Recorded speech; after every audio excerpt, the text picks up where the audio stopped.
So I ran a design studio from like 2009 to 16. I think 2016 was the first real design project. It still exists now, but it's not a thriving enterprise, and it's just more to do photography work. That studio, or me, incurred a ton of credit card debt. Not debilitating amounts, but it's a pain in the ass in my life currently. And one of the things that I find myself thinking about is the role that insecurity plays in that. So there is a tendency to think that because I am making these videos and advocating for basically the banishment of your insecurity. Like, in myself, I loathe insecurity and social anxiety. I don't mind the part of me that's antisocial. I mind the part of me that overthinks social interactions. I hate it. I want to kill it. Because I look at it as I don't look at it as a flaw. I look at it as like a weakness that can be fixed, that can be deprogrammed. So what does it have to do with incurring a bunch of credit card debt in a design studio? I think that when I was really insecure, I was way more likely to attempt to delude myself and others in my judgments and capabilities. Like, if I think about it, I know deep down that I didn't know how to make money. Like, I did not know how to make money. And coupled with that was the fact that I'm not sure if I knew I didn't know how to design. It took me a long time to figure that out. It's, in retrospect, I kind of feel like I didn't figure it out until like last year.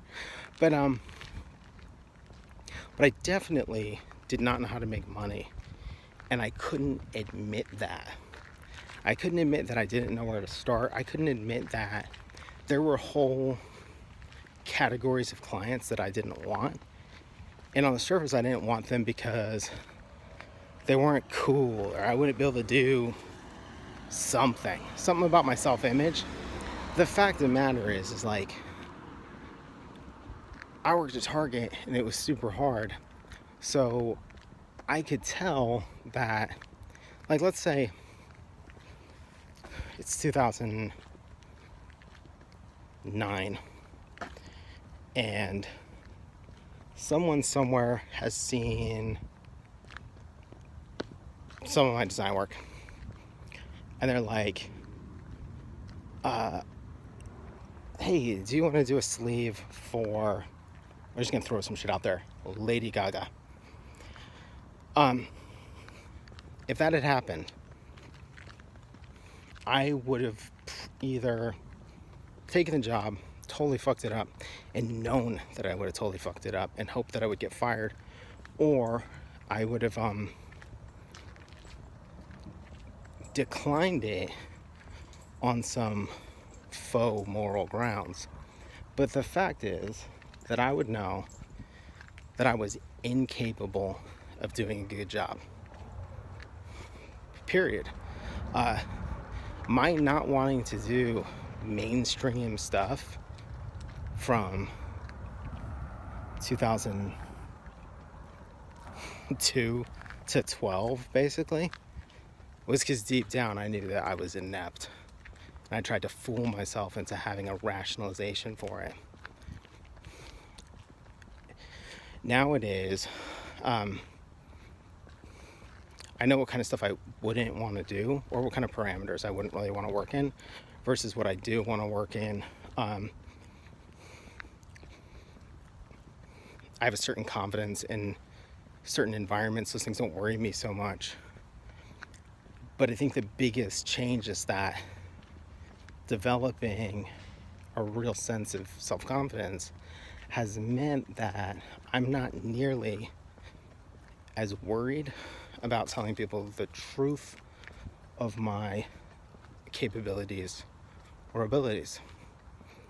And like, I wasn't willing to tell myself the truth about my fucking ineptitude when I got out of school. I refused to look at like the facts. Like, yeah, I tried to rationalize away the sort of failure that I was experiencing. And at the end of the day, like, I was inept. And I knew it. I knew deep down. Like, I knew when I needed to call it quits. I knew when I was like keeping the company in business, even though it was clearly not a business. It was barely even qualified as an expensive hobby. It was like, I didn't want to admit that I was failing at something. Just like I didn't want to admit that I was a shitty designer, just like I didn't want to admit that I was terrible at business stuff. I think nowadays I'm way more inclined to be really truthful about what I'm good at, what I'm bad at, what I'd like to do, what I don't want to do, and I'd be less inclined to hide it behind some rationalization. And I think that's a pretty strong byproduct of developing a healthy love of self. All right, just about to pull up to my house, so we're gonna wrap this one up. Thanks a lot.